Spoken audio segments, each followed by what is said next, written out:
पिछला क्लास में हम लोग पढ़े थे विद्युत विभव के बारे में, उसका इंट्रोडक्शन, विभवांतर, ये सब चीज उसके और विभव का प्रकार ये बताए थे आपको, है ना। मतलब ऐसे भी कह सकते हैं कि विद्युत विभव से हम लोग परिचय कर लिए थे, आखिर विद्युत विभव कहते किसे हैं। आज उसके आगे हम लोग चलते हैं। हेडिंग दिया हुआ है आपका, बिंदु आवेश के कारण किसी बिंदु पर विद्युत विभव के लिए व्यंजक याद करें। इसके पहले पढ़े थे आप लोग विद्युत क्षेत्र की तीव्रता, याद है। वहां पे भी एक थ्योरम आया था, किसी बिंदु आवेश के कारण विद्युत क्षेत्र की तीव्रता ज्ञात करें। यहाँ पे भी दिया हुआ है, बिंदु आवेश के कारण विद्युत विभव का व्यंजक ज्ञात करें। कल विभव के बारे में बताए थे ये चीज हम कि कोई भी बिंदु आवेश को अनंत से एक निश्चित बिंदु तक लाने में जो कार्य करना पड़ता है, उस कार्य और परीक्षण आवेश के अंतर अनुपात को हम लोग क्या कहते हैं, है ना, V = W/Q। बात समझ में आया था यहाँ ना। ठीक, अब देखिए आखिर मान लें कि यहाँ पे कोई एक निश्चित बिंदु पर बिंदु आवेश का मान +Q है। इस बिंदु पर +Q क्या है, आपका आवेश है। बिंदु आवेश का मान कितना मान लेते हैं, +Q मान लेते हैं। इस +Q के कारण किसी निश्चित बिंदु पर, है ना, तो मान लो इसके साथ में एक बिंदु मानते हैं हम लोग, इससे R दूरी पर एक बिंदु P मान लेते हैं। इसको वो मान लीजिए, और O से P तक का डिस्टेंस क्या हो जाएगा, R हो जाएगा। ठीक, O से P तक का डिस्टेंस कितना, R। अब बताइए कि हमको निकालना है किस बिंदु पर, P बिंदु पर निकालना है, किसका मान, विद्युत विभव का मान निकालना है। ठीक, इसके आगे देखते हैं इस बिंदु पर, इससे आगे जा करके इसी के लाइन में एक बिंदु मान लेते हैं A। क्या मान लेते हैं, A। ठीक, और उस A पर परीक्षण आवेश +Q0 का कल्पना करते हैं। उस A पर परीक्षण आवेश +Q0 का कल्पना करते हैं। कल्पना करने का मतलब मानना। मान लेते हैं कि उस A पर परीक्षण आवेश +Q0 रखा हुआ है। ठीक, अब हम आपको बोले थे, कूलॉम का नियम जब पढ़ाए थे तो बताए थे कि दो आवेशों के बीच में एक बल कार्य करता है। दो बिंदु आवेशों के बीच में एक बल कार्य करता है। जो बल दो प्रकार का होता है, आकर्षण बल और प्रतिकर्षण बल, याद है। आकर्षण बल और क्या, प्रतिकर्षण बल। जब सजातीय रहता है तो आकर्षण, और विजातीय रहता है तो प्रतिकर्षण, है ना। प्लस और प्लस में प्रतिकर्षण, और प्लस माइनस में आकर्षण। ठीक, अब हमको उस परीक्षण आवेश को, हम आप कल बताए थे आपको कि कोई भी बिंदु आवेश जो होता है, इमेजिन कीजिएगा अपना एक क्षेत्र बनाता है। ठीक, यहाँ पे अगर +Q है तो इसके चारों तरफ एक विद्युत क्षेत्र बनेगा, काल्पनिक विद्युत क्षेत्र। ठीक, काल्पनिक विद्युत क्षेत्र बनता है जो दिखता नहीं है। अब कोई बिंदु आवेश को उस विद्युत क्षेत्र तक लाना है, विद्युत क्षेत्र किसी निश्चित बिंदु तक, जो लाने में कार्य किया जाता है उसी को हम विद्युत विभव कहते थे। देखिए, अगर उस बिंदु आवेश, जो बिंदु आवेश दिया हुआ है, उसको हम लोग कुछ विस्थापित करते हैं, मतलब स्मॉल डिस्प्लेसमेंट करेंगे। +Q0 को A से B तक लाते हैं, +Q0 को A से B तक, यहाँ पे B पॉइंट मानते हैं, और यहाँ से B से A तक का डिस्टेंस को dx मान लेते हैं। B से A तक का डिस्टेंस को क्या मान लेते हैं, dx मान लेते हैं। आप हमको बताइएगा कि +Q आवेश को dx तक लाने में कितना कार्य करना पड़ेगा, +Q आवेश को dx तक लाने में कितना कार्य करना पड़ेगा, P + P। ऐसे भी कह सकते, पहले जो डाटा दिया हुआ है उसको लिख लीजिए, है ना। माना कि बिंदु O पर बिंदु आवेश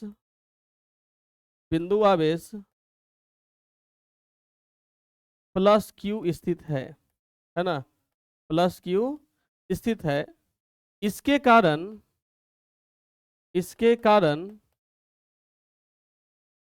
R दूरी पर बिंदु P है, R दूरी पर बिंदु P पर विद्युत विभव ज्ञात करना है, विद्युत विभव ज्ञात करना है। मतलब हमको ये चीज तो डाटा मिल गया कि विद्युत विभव ज्ञात करना है कहाँ पे, R पर। कहाँ पे, R पे। ठीक, अब ऐसे भी कह सकते हैं ओ से एक्स दूरी पर, ओ से कितना दूरी पर, ओ से एक्स दूरी पर बिंदु ए पर, बिंदु ए पर परीक्षण आवेश, परीक्षण आवेश प्लस क्यू नोट की कल्पना करते हैं, प्लस क्यू नोट की कल्पना करते हैं। ये तो बात समझ में आया आपको यहाँ तक, ठीक। अब इस आवेश, जो बिंदु आवेश है और परीक्षण आवेश है, उस दोनों के बीच बल कार्य करेगा कि नहीं करेगा? परीक्षण आवेश और बिंदु आवेश के बीच बल कार्य करेगा। तो बिंदु आवेशों के बीच बल की गणना करते हैं कूलॉम का नियम से। इतना तो बात समझ में आया होगा ना कि दोनों के बीच कैसा कार्य करेगा, बल। अब ऐसे कह सकते हैं यहाँ पे कि प्लस क्यू तथा क्यू नोट के बीच लगने वाला बल, लगने वाला बल क्या हो जाएगा आपका, एफ बराबर 1/4πε0 Q into Q naught by R square. इसको इक्वेशन मान लेते हैं 1, इसको इक्वेशन क्या मानते हैं, ठीक। यहाँ तो कोई दिक्कत नहीं ना। अब हम लोग अगला स्लाइड में चलते हैं। डायग्राम इसमें भी बना दे, है ना।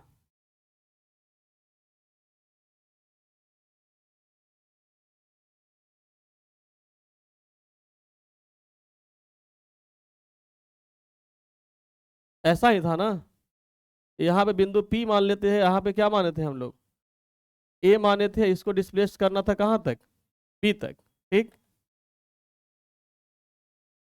यहाँ से इसका डिस्टेंस x और यहाँ से इसका डिस्टेंस r, यहाँ से कितना माने थे हम लोग, r माने थे, ठीक। और यहाँ पे परीक्षण आवेश को रखे थे, यही डायग्राम था, ठीक।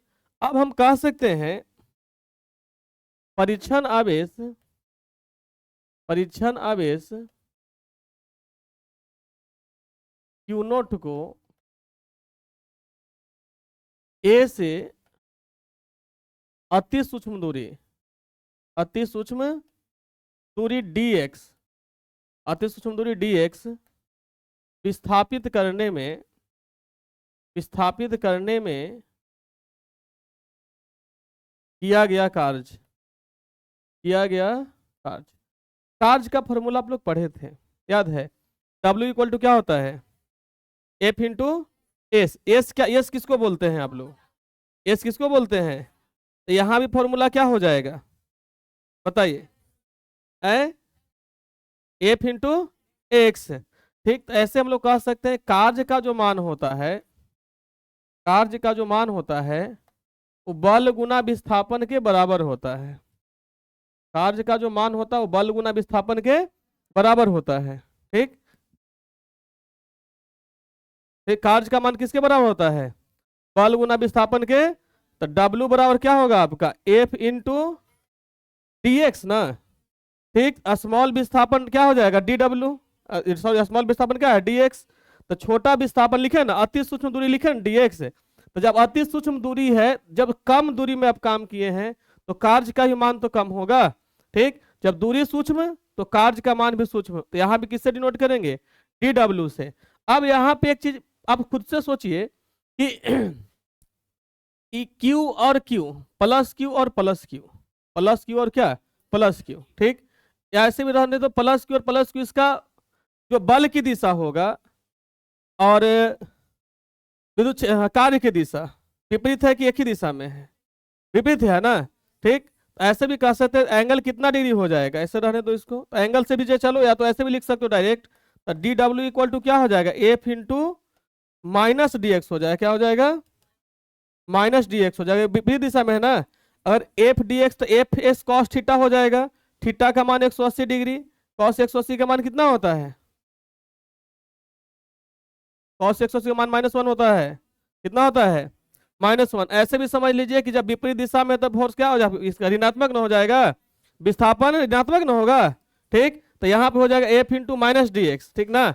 अब F का मान यहाँ पे रख लीजिए, तो DW बराबर क्या हो जाएगा, F का मान कितना है आपका 1/4πε0 Q into plus Q note बटा एक्स स्क्वायर ना, इंटू कितना हो जाएगा, माइनस आगे कर लें, ठीक।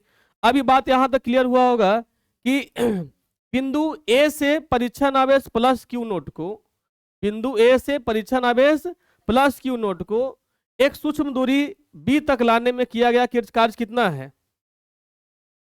-1/4πε0 Q into Q naught by एक R square by R square है कि एक्स स्क्वायर है? X square. अब आपको उस बिंदु आवेश को लाना कहां तक है? अनंत से कहां तक लाना है उसको? पी तक ना। कहां तक लाना है? पी तक। उस बिंदु आवेश को कहां से कहां तक लाना है?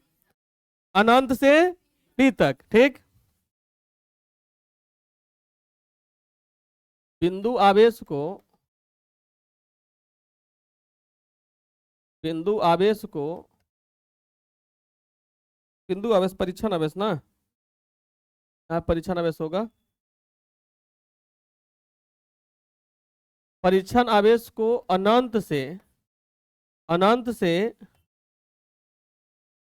पी तक लाने में किया गया कार्य, पी तक लाने में किया गया कार्य, यहां तो कोई दिक्कत। ठीक, तो टोटल कार्य क्या हो जाएगा?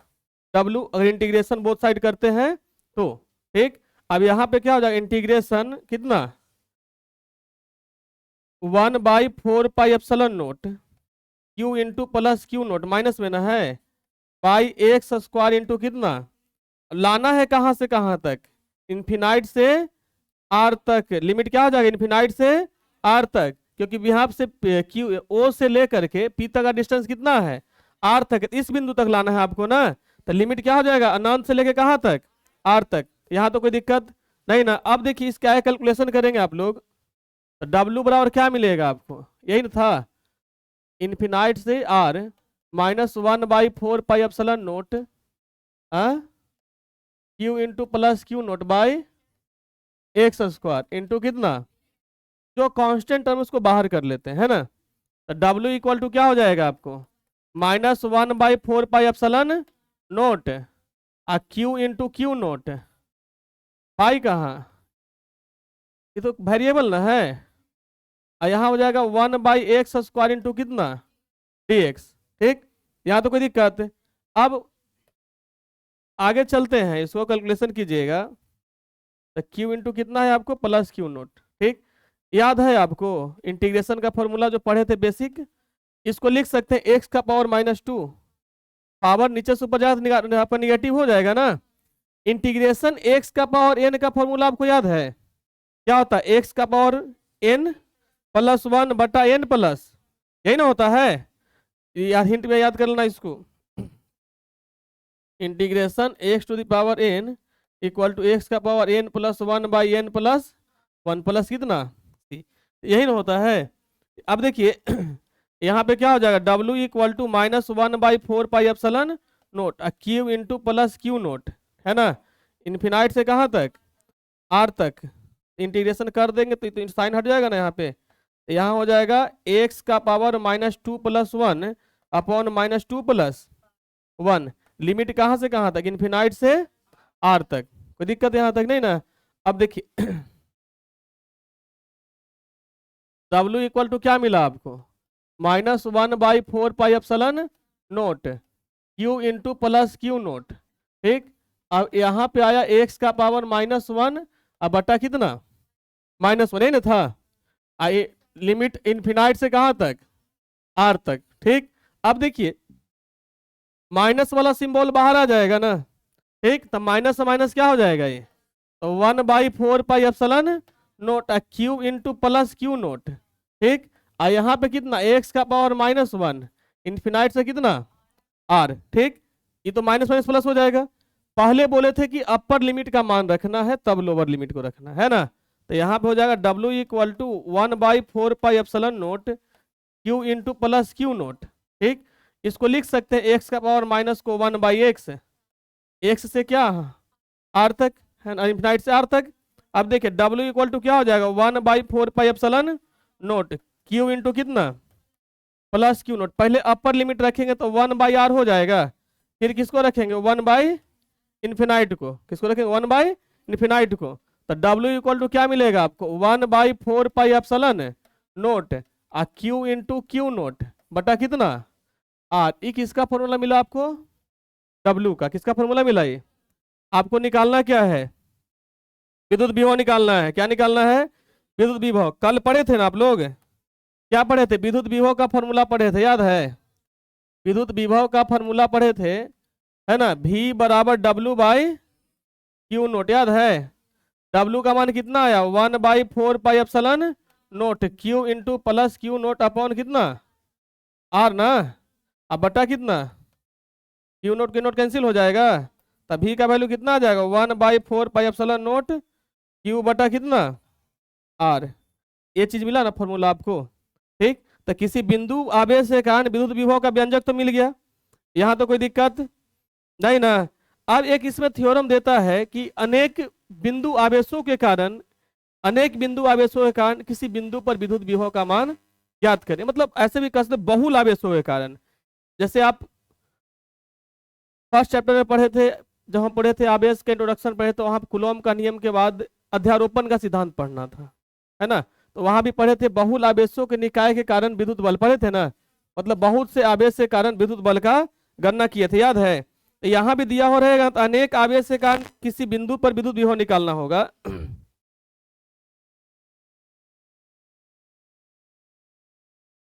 अनेक आवेशों के कारण, अनेक आवेशों के कारण किसी बिंदु पर विद्युत विभव, ठीक। अब अनेक आवेश का मतलब एक बिंदु आवेश नहीं है, ठीक। बहुत सा विद्युत आवेश हो सकता है, अनंत विद्युत आवेश भी हो सकता है ना, अनंत विद्युत आवेश भी हो सकता है। हमने अभी कल ही बताया आपको कि विद्युत आवेश एक कैसा राशि है, सदिश राशि की अदिश राशि, अदिश राशि है। जब अदिश राशि है तो इसको जोड़ना आसान है कि डिफिकल्ट है, आसान है। अदिश राशि जोड़ना इसको क्या है, आसान है ना, आसान।